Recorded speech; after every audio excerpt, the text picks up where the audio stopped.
Guys, good morning.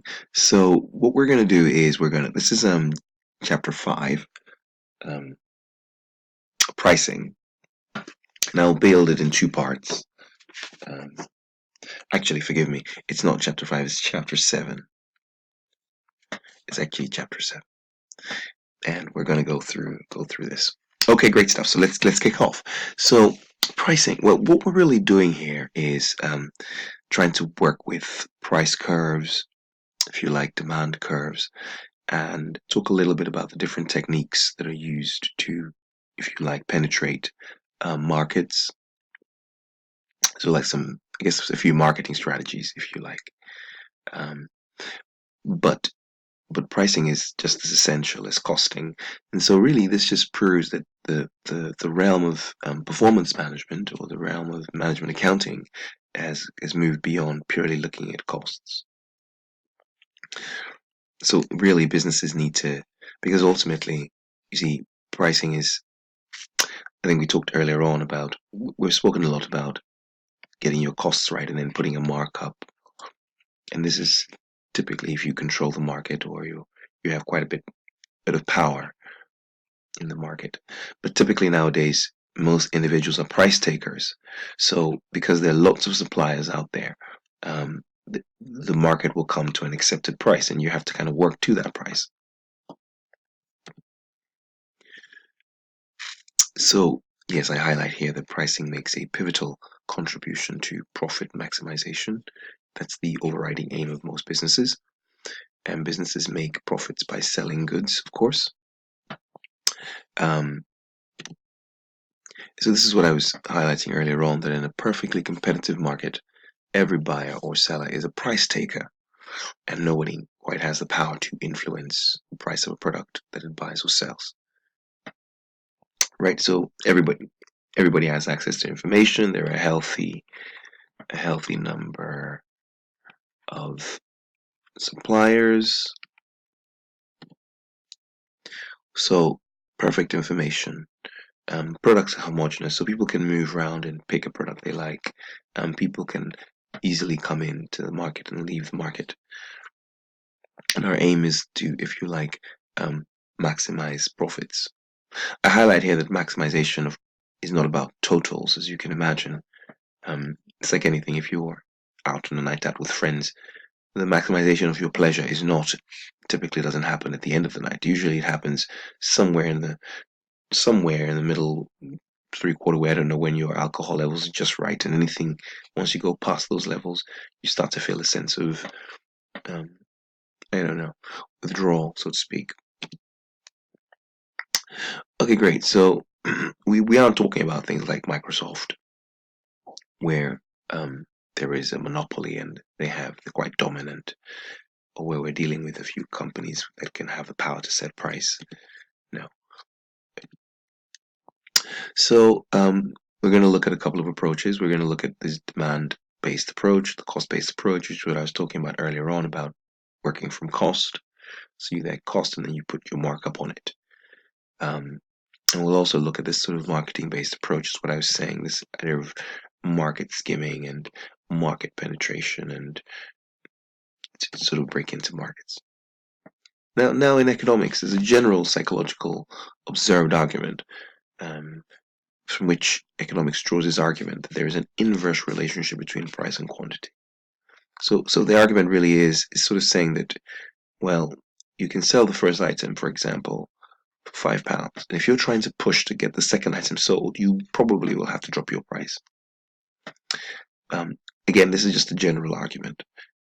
On the day, it might be different, but under normal circumstances, where we're talking about being price takers in an open market where there are homogeneous products, you will most likely have to drop your price to sell the next product. And so um, this inverse relationship between price and quantity can be, if you like, drawn, if you like. So the key point here is the argument that to entice more people to buy a product, we will need to drop the price. And if you like, in the opposite direction, to discourage people from buying a product, we will need to increase the price. And I'm sure you've seen this, the government do this Um,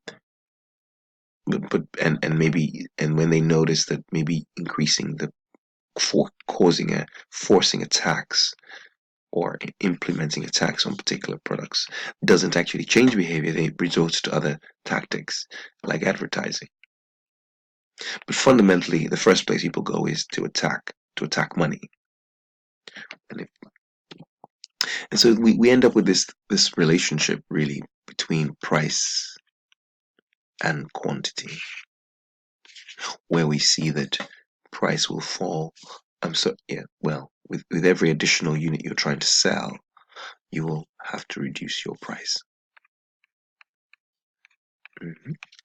And that's kind of the general picture here. You're reducing your price with every additional unit that you are making. Yes.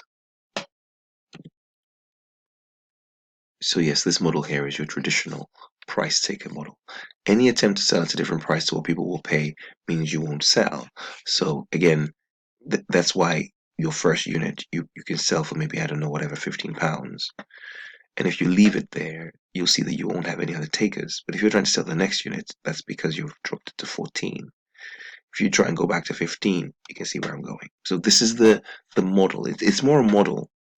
And of course, the model will vary, of course, in gradient, and it might be 15 and then 14.95. But the key point is that it is downward sloping with additional sales.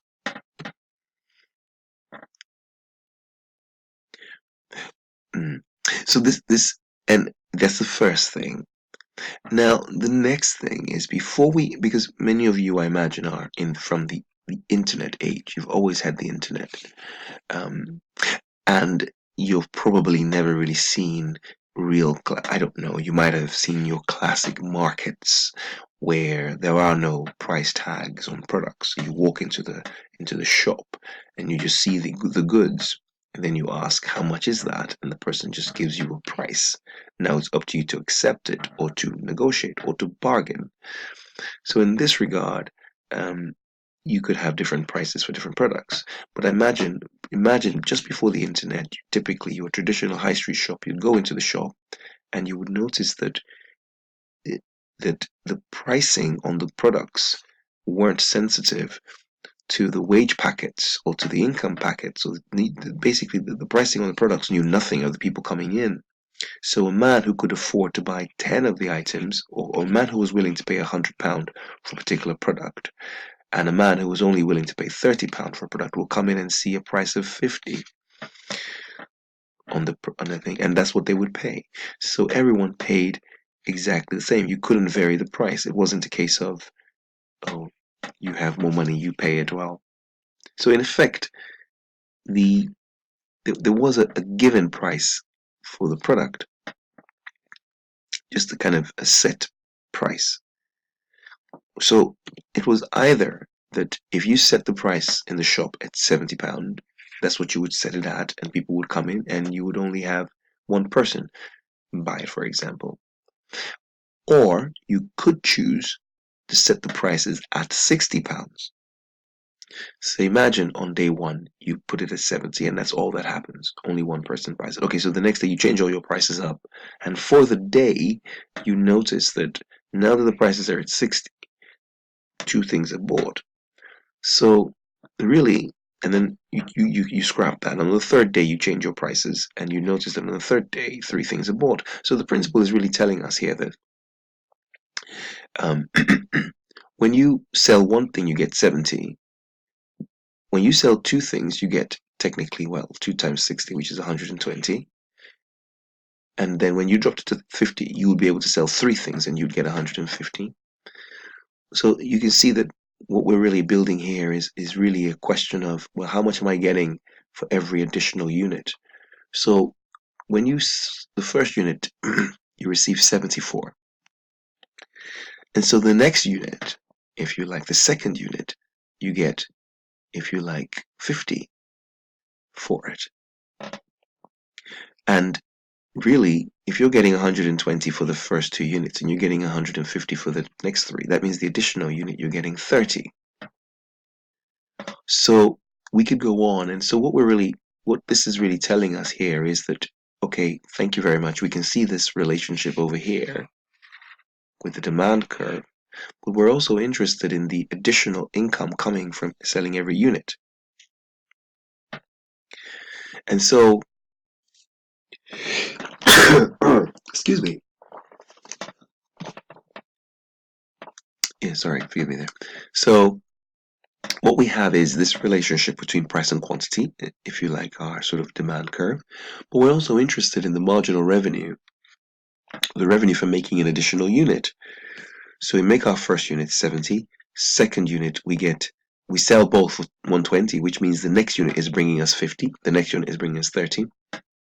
Again, it's like any pleasure.